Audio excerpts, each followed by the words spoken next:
I've got little buddy here. Hey buddy, come on buddy.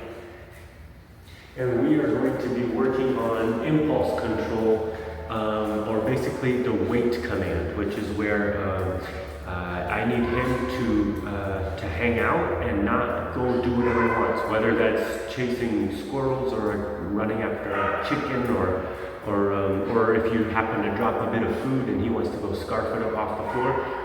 This impulse control, that's what this is for. It's a wait command. So how I'm going to be doing it is by attaching what's called the implied stay onto his sit. I see he's already familiar with the sit command, so I'm just going to be adding the implied stay to it. It's going to go something like this. Firstly, I've got my slip leash on. I make sure it's cinched up properly. There we go. He usually wears a harness, so this is a little bit different for him, and it's just it's a more precise method of leash pressure.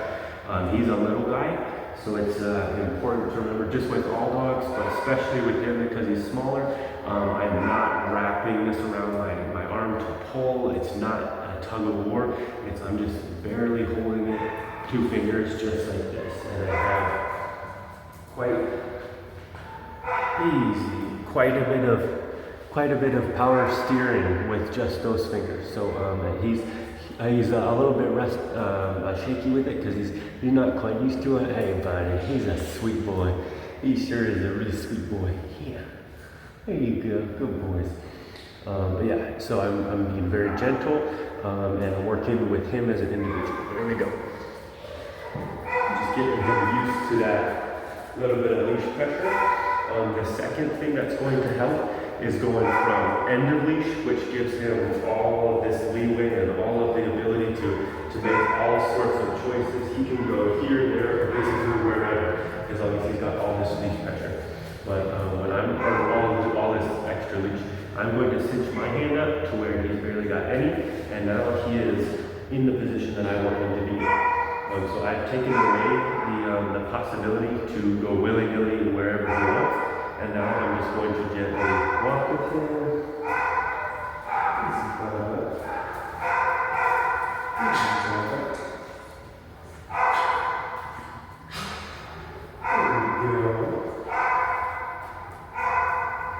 Easy, big guy. And as he gets a little bit more used to it, I'm going to incorporate a lure. So there's something easy ones. Bingo, okay. And we're just going to get a good couple repetitions down. And yes, boom, okay. Keep it nice and easy. Good job, Reggie. Good job. This is the first session of anything, so we don't have super high expectations. We're just keeping it nice and simple. Buddy, nice and touch. So he's very engaged on this tree. Nice. And as we get a little bit better, as we make a little more progress, easy, good boy. He's very treat motivated, very engaged, waiting for that payment. So I'm going to use that as a little bit of leverage, as long as he does what it's the exchange you're talking about. Oh, come on, man. Yeah, we know. Release him and I'm going to put it into a sit. Yes, good job. There we go. He works. He knows that sit. So to start with the impulse control training, I'm going to work on duration, which is one of the aspects of what we call proofing a command, is working on the duration of it. And so by adding duration onto the sit command that he already has, I'm going to turn it into the implied stay, which is a combined command.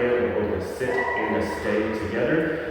So virtually, instead of just telling him to sit and he touches his butt to the ground and then gets up and goes, instead, with the implied stay, I'm going to get him to sit and he's going to park himself in a sit until I release him. So first thing I'm going to do is I'm going to sit. Good. Yes, that was a pretty a good chunk of time for him to win. So I'm going to reward him on that. And I'm going to find out sort of where his threshold is. Sit. Good. Sit. I want to find out where his threshold is. Oh, there it is. Right about, I think that was about 10 seconds maybe. As long as I do no work under that. So I'm going to start right around 5, 6, 7 seconds. 6. Good. Sit. Yes. Bingo. That releases him. Get him going. Alright, baby. Alright, baby. Alright, baby. And then sit. Good. Sit. Good. Sit. I'm using what's called verbal markers to encourage him and tell him that I like what he's doing. Yes. So the good marker is it encourages and tells him I like what you're doing, keep doing it.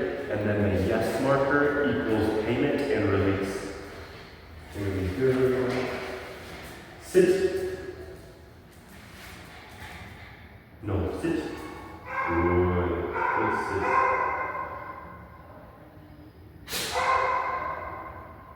Yes. Cool, boys. Well, we're going to continue to work on that. That was just a brief introduction to get him a little bit more used to it. And in the future, we will definitely build that up. I'm now going to introduce him to a concept where there's a reward, something that he wants, but I'm going to withhold his ability to access it. And that's another major factor with impulse control is him choosing, am I allowed to access that? Am I allowed to go run out into the road after that squirrel? The answer is no, you can't run out into the road after the squirrel.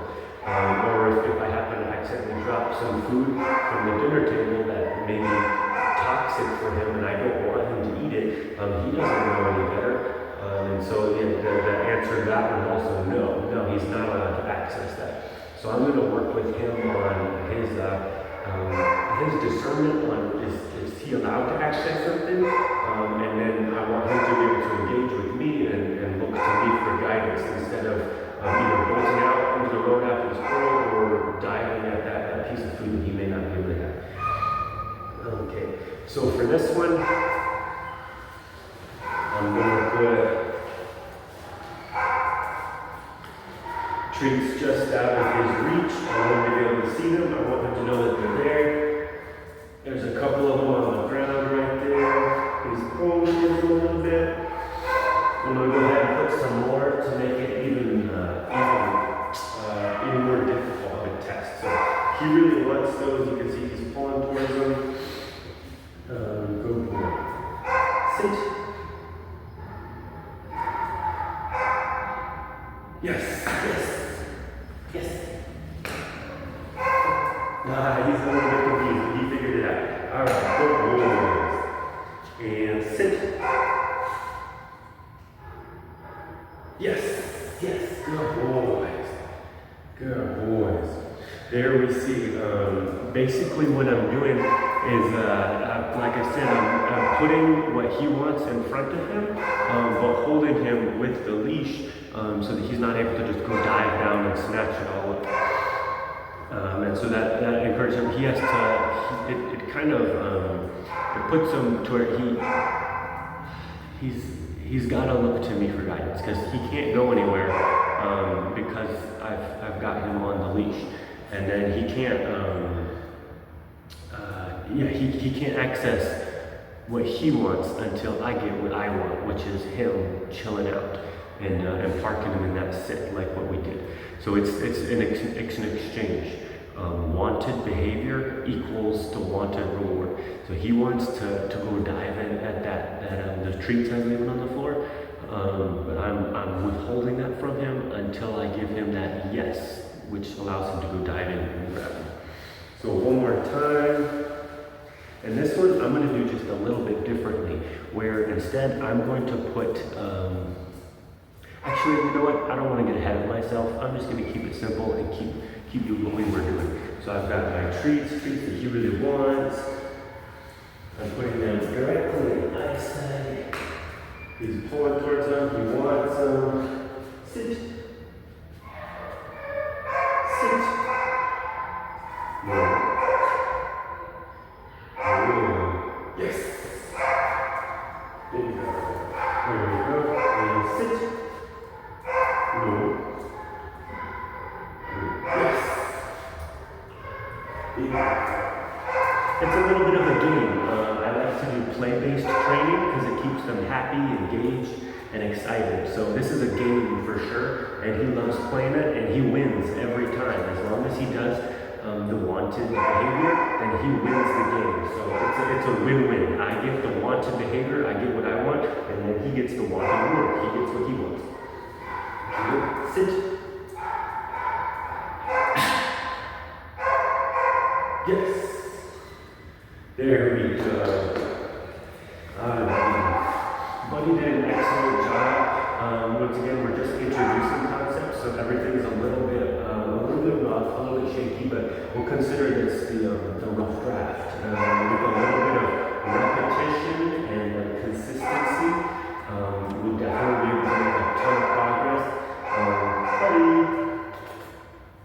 Buddy here did a great job, and I'm excited to unlock his potential.